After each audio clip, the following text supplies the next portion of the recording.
This is our an annual Entrust training, and really it's more of an envisioning time. There is some training aspects to it. We're going to bring some reminders, some refreshers to expectations and policies and some important stuff for your good, for the children's good, for safety, and a lot of good things. But mostly it's to envision and encourage and inspire you as you're stepping into a fresh year. We have an average of about 98 volunteers in a given Entrust year, so it'll be around that, maybe a little more for this year. But 98 adult and teen helper volunteers, that is huge. Just the amount of effort, the amount of people pulling together. We serve about 110 to 130 children. That was in the last year. The number of teen volunteers, we had 34. I'm sorry, the 34 is not part of the 98, right? Correct. So that's in addition to the 98. I was including them together. 34 teen helpers in addition to the 98 adult volunteers within Entrust. That's a whole lot more than I thought. Fourth grade graduates, we had 15 this year that graduated just recently. They're coming up here on the graduation. New babies this past year, so the crop continues to come in. My goodness. You folks just keep having them. I love it. We have new babies, 13. Incoming. So this last year we had 13 babies. Incoming, like in the like chute ready to go, 18 babies are in position for 24, 25 as of now. Now that could be changing, like with every week there's a new pregnancy, or 2 or 3. So we could be looking at 300 incoming babies at this rate. So we're at 18. Crosswords done. We had 15 to 20 different crosswords were accomplished during this last year. And then this is pretty cool stat here. Numbers for 23-24 was the amount of Bible bucks that were spent. About $1,000 of Bible bucks. Isn't that cool?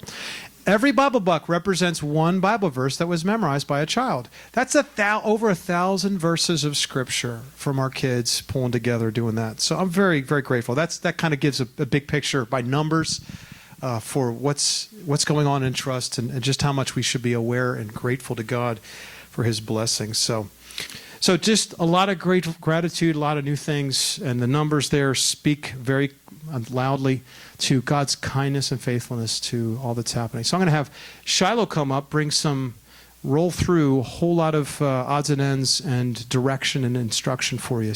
We have welcome boxes for 2 different age groups now. They have an information card in them that they designed so that the parents can see about the different programs for the kids. The main thing that you guys as teachers need to know is that we're not handing welcome boxes out from the classroom anymore. We're going to be handing them out at the welcome desk when people come and check in their kids. They'll get a box straight away. So you as teachers don't have to worry about it. They already have that. Since you're not handing out welcome boxes, I wanted to make sure that we took just a second to talk about how to welcome a new child. So the main thing is when a new kid comes in, please make sure you're taking a minute to get their name right. Some kids' names like Bob are easy. It is no problem. I remember being 10 and going to a week-long summer camp. And by Thursday, I finally worked up the courage to tell my counselor that my name was not Shiloh. It was Shiloh. So when you're a kid, that's hard to do. So take the time to learn the kids' names. It will just be special for them. And then there's some other things there to remind parents. We will be sending this slideshow out so you guys have the notes a little more clearly. But the other thing is when the parents come back to pick the kids up, just let them take a second and tell them what you talked about or the verse you learned. If you have any feedback on the kids that you can say in a really positive way, take that extra minute to just help them feel warm and welcomed. Bible bucks, Brant and Deb are doing a great job with the memory work. So this is just a reminder that we're only awarding Bible bucks for the memory work that's on the list. We're not awarding Bible bucks for a cool verse that they've learned. We want to celebrate that. So if a kid is like, I don't know this verse, but I can tell you that verse, that's great. That's wonderful. They can do that, encourage that because it's still Scripture, but we're not giving Bible bucks. And then when you are teaching, make sure you're teaching next week's verse. You're not coaching them on this week's verse and then handing them a Bible book. We had our first teen helper specific training this year. And I wanted to just commend teachers who are walking alongside teen helpers. I've been in class with you guys. My daughter has been in class with you as teachers.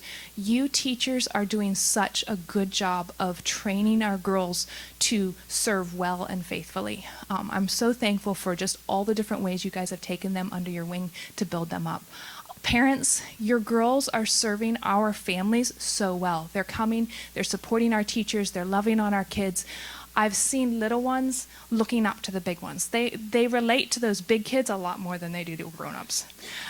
So we had a teen helper training. We specified specific things. Again, this is on the slideshow. These are the things that we're encouraging our teen helpers to do. So you as teachers, let them and encourage them to do it. And they're going to step up and they're going to do these things well. So have them be serving the classes in these ways. But a few things as far as adult responsibilities, adults must be the ones to check children in and out. We cannot have children checking children in and out. And secondly, if there's any help needed in a bathroom, that's an adult that needs to offer that assistance. Teens should not be helping in the bathroom. In every classroom, we're going to have a cleanup sheet specific to that classroom. So I'm going to fly over this because you guys can look at the sheet in your classroom. You're not going to remember today what I told you in 3 weeks when you're actually there to clean up. So check your sheet. But a couple of things specifically, please make sure that the tablets are plugged all the way in. With the extra drop prevention buffer, it can be hard, so stick it in until it all the way clicks so that it actually charges. And secondly, make sure it turned off. When you just hit the side button, it says turn off.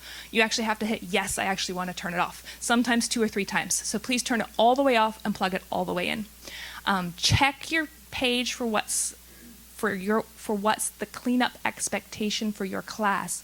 But I've heard specifically from the cleaning team that we're not so good at counters.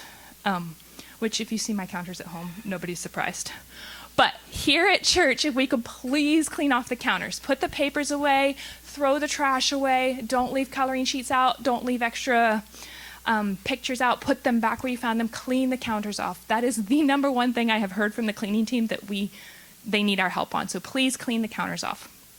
Otherwise, just keep track of your list. In the 12-month class, we really need to make sure the blinds are closed.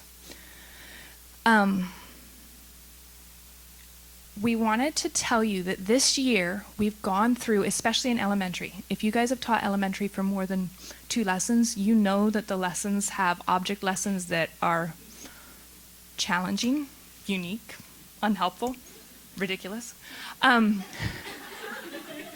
So we've pulled the schedule together for the year, and we've evaluated all of the lessons and identified lessons that need some assistance with the object lessons. Along with that, especially in elementary, with the assembly style that we're doing, there's a few days and weeks that we're going to be pulling in a few extra things that are not necessarily listed in the lesson. So keep an eye on your emails, because I'll send an email out to the teachers and say, hey, this week we've got Jesus walking on the water, so we're going to bring the parachute in, and we're going to do that as a group instead of individually. So keep an eye on your emails, because you'll get that information. If you swap after the email comes out, please let the person you're teaching with know about that so that they're prepared for whatever shift we make. We've used the app for about a year now. Some of you might be new, some of you might still be discovering things, and they changed the interface in the last year. So we're just going to do a quick slide by of how to use it. We put an accident report form on the page. We don't usually have to have it, but if you have something happen in your class, this is where you go. You don't have to find the piece of paper in your classroom. Go straight to the app, click on the forms, and it's right there. It's a basic form. I don't need to tell you how to fill that part out. On that front page of your app, if you've got conversations happening, you can go directly to the conversations through the little text icon. But if you want to start a conversation or see the resources that I'm going to tell you about in a second, go straight down to the 3 dots at the bottom, and that will get you to your groups. It might be Doxa, it might be your music group, it might be your Entrust group. It'll have all your groups there.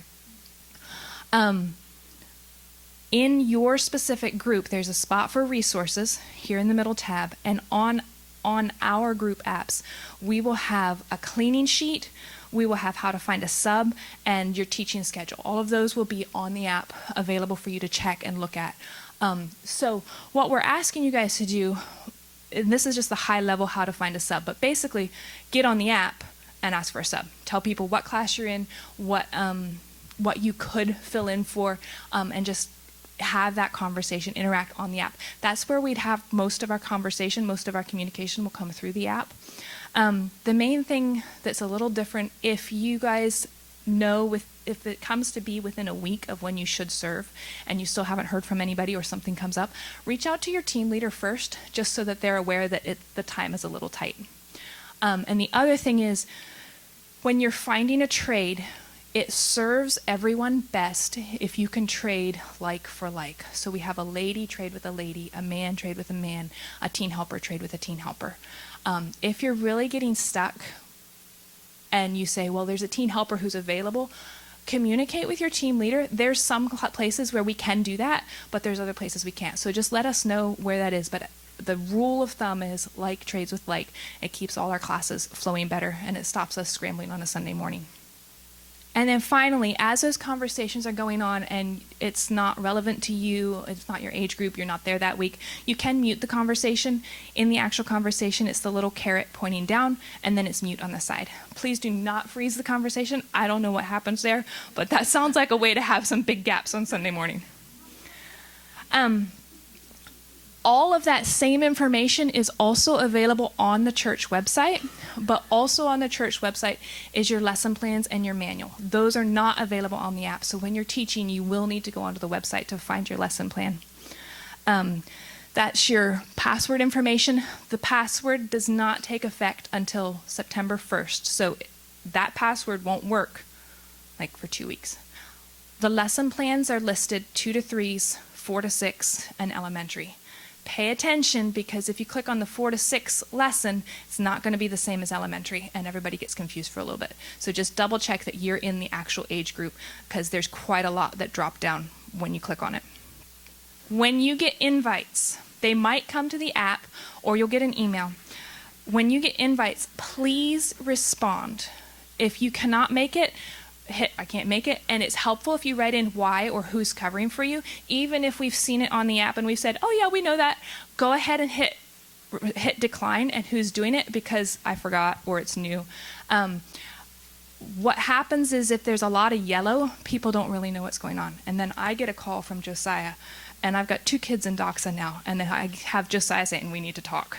It's a level of panic that I don't need. So if you guys can click yes, I'm coming, or no, I'm not, and avoid the yellow question marks, it just makes everybody's life easier. It helps the church know who's serving, how long, how many weeks.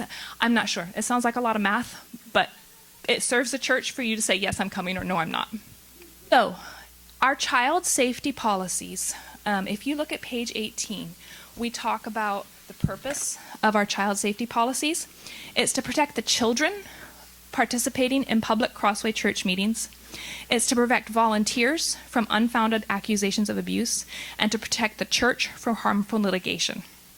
This policy is specifically interacting with abuse that occurs during public Crossway Church meetings, and abuse that occurs outside Crossway Church meetings and that is suspected by a volunteer to have been committed.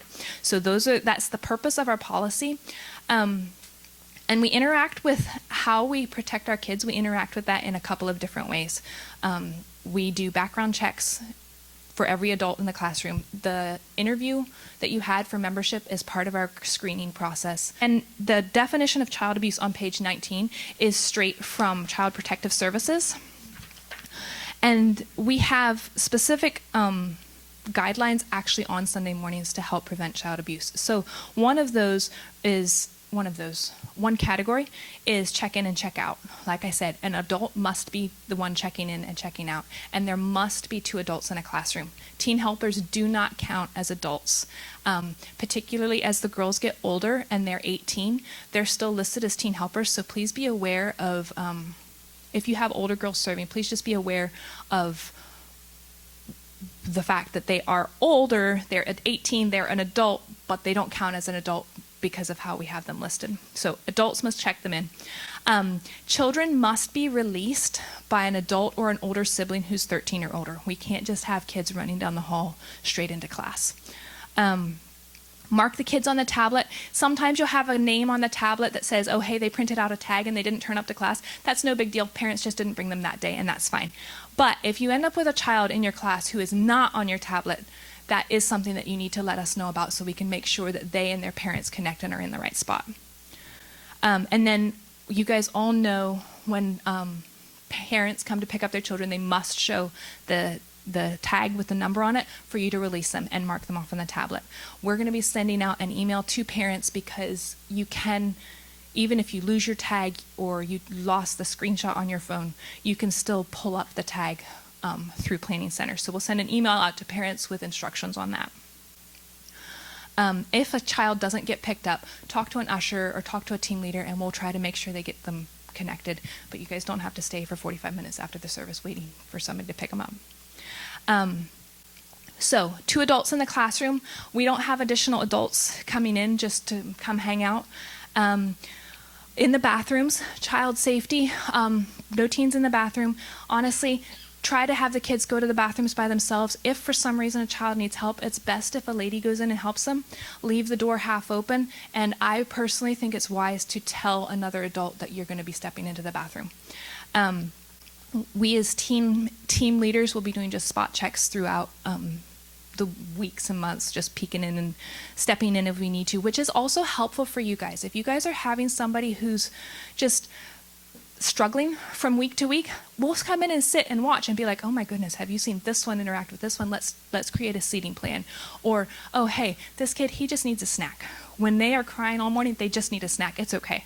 And then we also have an usher available at this end and an usher available at that end. They are always available for you to contact if you need extra help. We are going to take another extra layer of protection for our children this year. We just learned that the doors can lock from the outside but remain unlocked from the inside. So you guys can all get out, but nobody can come in. So we're going to have the doors all locked. The building administrator will come through and unlock them on a Sunday morning. So when you guys go up for worship after you set your classroom up, don't close the doors. Because I don't know what happens in that case. But that means once your kids are all in and you close the door, you guys become the gatekeepers. So it helps you guys. You don't just have parents wandering in and saying, oh, I forgot this. You guys get to be the gatekeepers. Elementary, when you send your kids to the bathroom, just remember that they can't get back in. Maybe stand by the door to let them come back in. And then at the end of class, just like we have been, close your doors all the way. That helps keep unwanted activity from the classrooms, keeps everybody safe. You can usually tell in these classrooms, especially if something else is going on, you'll know and you won't have to close the door. I believe team leaders, some of us will also have a key so that we can just slide in. We don't have to beat on the door asking for us to come in. We are mandated reporters according to the state. That child line number is the first thing you call when you suspect abuse occurring during a meeting or abuse that has been told to you about outside of a meeting. You call that number first. For abuse that occurs during a public meeting, you call that number and then you contact a pastor. There's a list of people, just hit them all the way down as whoever is first available. And then you talk to the parents. And if you believe that the abuse is occurring outside the meeting, you let the pastors talk to the parents, but you still call Childline first and you still communicate to the pastors. And above all, throughout all of that, as you're working through the situation, just keep your conversation building up, keep it profitable, and it doesn't need to be something that's discussed with other people, other members. Just avoid the opportunity to gossip, including the temptation to talk about your concern for a situation. Just keep those words to yourself. Sometimes things happen that are not necessarily don't necessarily fall within the mandated reporting child abuse situation. So for instance, you have somebody get bitten in your class. When those situations come up, go ahead and text your team leader right now. interrupt it in the middle of the church service, that's fine.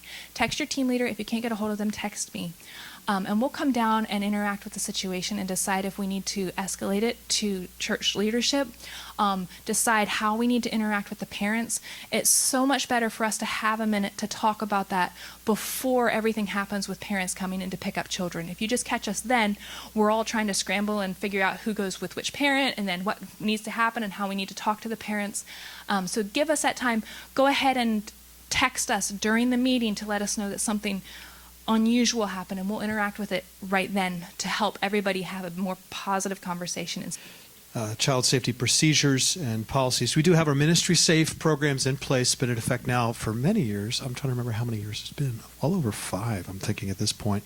Maybe since we've been in the building almost, which takes it more than 5. But this Ministry Safe program, as you're aware, you've already likely done this, and it's once and done. By the way, this is not there's not a new layer here, other than just to clear up a little confusion about when new folks are coming in. And that is that it's, well, first of all, just as a great program, we have decided over these years it's a necessary step to provide just another layer of eyes on keeping safe all the children in our midst, and that is to make sure we're all equipped into understanding how do people typically, what are the typical signs of an abuser, someone coming into a scenario like a church, which sadly is in some ways can have its defensive, like if depending on the church, it's an easy place for someone to just get involved with getting in the nursery and the children's program because they need help. Well, this program, Ministry Safe, helps to guard against that and prepare and equip everyone to be on the same page with spotting those concerns. So with that, just to clarify, what we're expecting is obviously every volunteer working with children will be required to go through the Ministry Safe. So if you have not yet, you're new to this, that'll be something you'll be getting momentarily leading up to September, that you're going to get a link, and it's a series of videos and trainings that it's not long, but it's very useful information. Now, on that point about maybe teen helpers, the question is, and some of the confusion of, what point do we require teen volunteers to go through the Ministry Safe? Because there is content that requires discretion. So for some 16-year-olds, parents may be uncomfortable for that child or that teen to be exposed to some of that stuff, and others it might be fine. So we're leaving to the parent so any teen helper 16 and under, it is to the parent's discretion. If they're going to be a teen helper in trust, they can have that discretion to make that decision. Under 16 years old, no expectation for any younger teen to participate in the Ministry Safe. And then age 18 and up must do Ministry Safe. That's just a standard. We're going to keep that. All right, we're going to move on. Just a brief, there's going to be a very brief word on the point of owning a lesson. I think this is a particular need that for all of us to be refreshed in. How do we, for instance, take materials, outlines, curriculums, lessons that have been drawn up by another person's heart from their study in Scripture that they own, right? They own it. They created the curriculum, and it's a great word. It's a great thought. It's great, important doctrinal truths, precious things. But they've put the heart and the time and the energy and the study into it, and now they're handing the outline to you, the curriculum to you. How do you own that? Because it's important. There has to be some sort of transfer between what that person wrote, what we're handling from Sunday to Sunday in the curriculum. There has to be a transfer of ownership from this being the developer of the curriculum, the writer, to now you teaching it. And what I mean by that, I think we've all been in situations, or I'll illustrate this a little bit. If you've been on an airplane, you know that stewardess at some point before the plane takes off, there's that whole spiel. It's very important information, right? It's like if it's life and death stuff. If the plane goes down the water, this is what you're supposed to do. Here's the mask, you put it on. Here's the belt, all that thing. And they can rattle it off like it's ingrained in them. They've got that memorized. And it is the most boring thing. No one's listening. Some guys literally have their headphones on. They don't care. They're just going through the spiel. And you've been in that situation. That's one extreme. The other extreme would be you've been in an environment where you've been instructed by, think of a teacher that really inspired you, where a subject that you maybe didn't like so much all of a sudden came alive because this teacher had a way, had a passion. They owned it, and they were able to deliver something that otherwise made you fall asleep, all of a sudden took on a new life, where you learned, you grew, you appreciated what was going on. There's the two differences between what I see as someone owning what they're teaching versus someone who's not owning what they're teaching. And I think those illustrations help us understand the whole concept of ownership. And so if I could define it, it's just to own less is to engage the material we're in teaching. You have to engage it. Your own heart has to engage what we're teaching. So we own something when it has entered our own hearts and we feel compelled to share it because it's glorious and of vital importance, you know? So for instance, going back to the stewardess, that stuff's of vital importance. Like literally people could die if they don't listen to what the stewardess told you to do, right? You're not going to get the oxygen mask on right if the pressure drops in the cabin, all those things. You could be harmed. But yet the person is delivering it in such a way that you wouldn't know.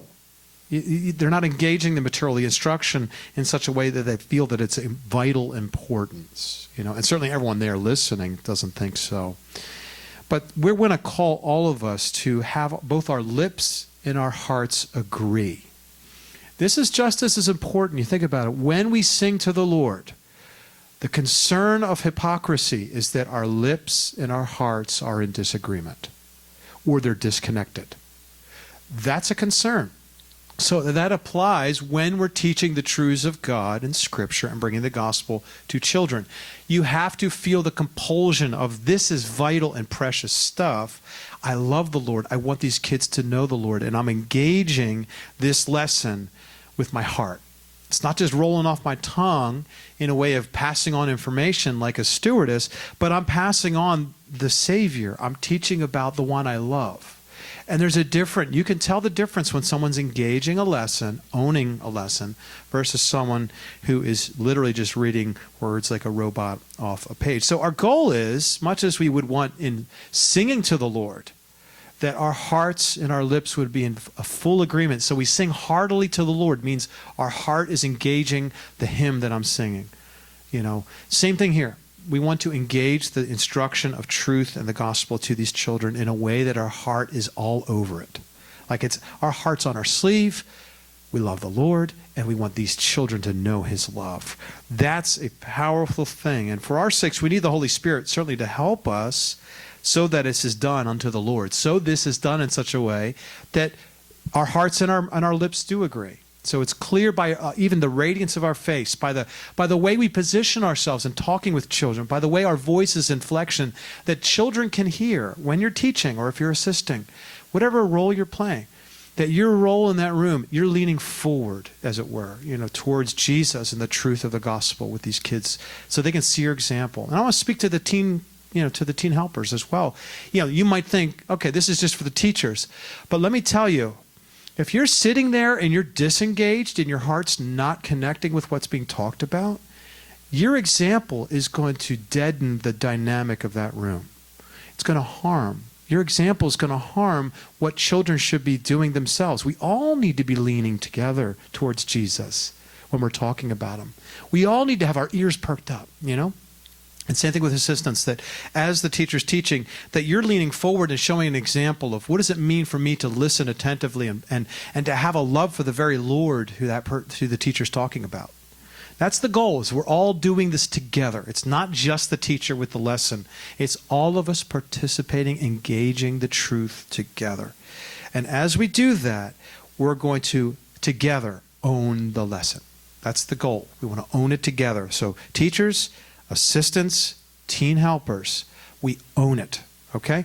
And part of that, and let's drop into a little the how. How do we go about owning a lesson in the remaining time? Just a couple thoughts to leave with you, practical thoughts. Well, first, let's talk about being a team dynamic. We have 3 levels. We got the teacher, we got the assistant, we got the helper. Teachers generally the ones leading the instruction times, right? Not always, but mostly. So they're the ones reading the lesson or teaching the lesson. They're the one working through the object lesson, working through the reading, all that. That doesn't mean it's purely them. And then you have the assistants who are coming alongside, helping guide and keep classroom management in order, helping keep kids from biting each other, the basics of that, or bathroom duty, whatever. And then you have the teen assistants who are floating and working with individual kids or small groups and helping, being very, very useful.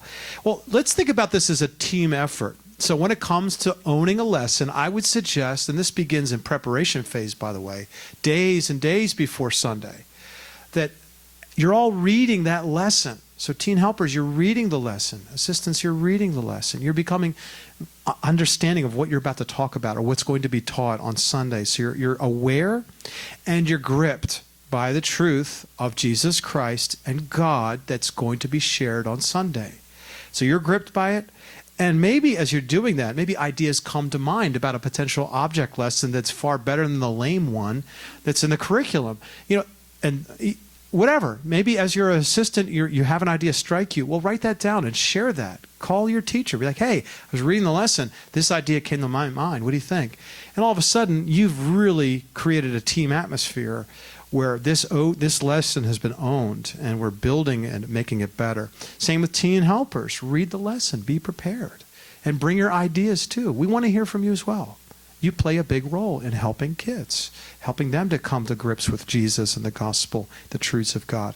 So this is, I think, a call for working together, having communication before Sunday, working through the lesson and ahead in advance so that we can bring a lesson to full flower, okay? So bringing your creativity or ideas, it's a big deal, and it's going to help a lot, whether you're a teacher, assistant, or teen helper. So that's one thing. Secondly, feel free to add your own voice, your own moments, your own phrases, your own ideas and creativity to the lesson. I already mentioned this, but you should always feel free to think of object lessons or illustrations or little games or activities that can kind of drive home the point of the lesson and the truths of God. We want to help our kids, and so often owning a lesson will look like me having a particular idea that strikes me, or a turn of phrase as opposed to what's written on the lesson, maybe something that I have a sense or an insight into. Well, that's good to put that in there. So it becomes your lesson. You own it. There's ways that you can add your voice and making it more personal so you're not just teaching facts from the page in the curriculum, but you're also injecting your own personality, your own thoughts, your own feelings, your own personal examples. Like share stories from your past when you were a dumb kid and you did something, right? They'd love to hear that stuff. They love to hear when we, banged our head really hard and got a concussion, started talking nonsense. They want to hear that stuff. There's fun. There's lessons to be learned from mistakes that were made, and even fun things just to be, to enjoy connecting with the kids. So just be always ready to add your own voice. And then finally, I think this should be goes without saying. It's just preparation is primary. In all of that, so whether you're adding your own voice or you're having teamwork going on in owning a lesson, you're not going to own a lesson unless you've prepared. So I think we've all been there. It's Saturday night. You're coming home from the shore. You're covered with sand. You got a seaweed hanging out your ear. That is a tough moment to realize, oh, great. And you can insert whatever word you would say. Oh, great. I've got to teach tomorrow. I've got to show up tomorrow morning prepared for teaching a classroom of kids or whatever. I realize there's going to be those moments. And maybe actually that's where communication's key, that if you're anticipating, I'm going to be gone up until Saturday night, I should probably let my teaching assistant know that so they can be pulling a little weight this week. And maybe they have more preparation that they can bring to the whole task. So that's where, again, communication's key. But then when we come down to the actual moment of teaching, we need to have arrived, someone has to have arrived, obviously, hopefully all of us together, prepared, having read through the curriculum, having marinated through it. So we're soaking it in, we're owning it, we're seeing the truths of God, how they affect my life. And we're thinking about how we can teach it. We're thinking about how this applies to my life personally. Now, we're giving thought to it. That's what it means to marinate. We're giving thought to what we're teaching. And then certainly as to marinate, to supercharge marination, is you pray. You ask the Lord by His Spirit to make these truths powerful in your own life, in your own heart, and then go into the classroom with His grace to communicate them. And then as you're preparing, as you're marinating, as you're reading and rereading the curriculum, write down, capture your ideas and thoughts, and write down notes so you don't forget them. And again, communicating with each other as you go through the process of preparation. So just always be on the front edge of being fully prepared. I think that goes a long way for us owning a lesson as much as possible. I believe the Lord will use you, each of you, whether you're a teen helper, whether you're an assistant, whether you're a teacher, your influence matters. Your example matters. Your voice and teaching matters. Our children, I love the fact that my children have come through your care over, I don't know how many years, of our children coming up through in trust, having you influence them, having you teach them, and add to what Brenda and I are already doing. You know, and I know that for so many parents, as we're entrusting our kids to these Sunday morning classes, it is such a sweet deal, isn't it? It's a sweet deal that we get and our kids get this experience. This becomes their church. They love it. We love it. They're learning about Christ. It's a glorious thing, and I'm so glad that we get to do this together.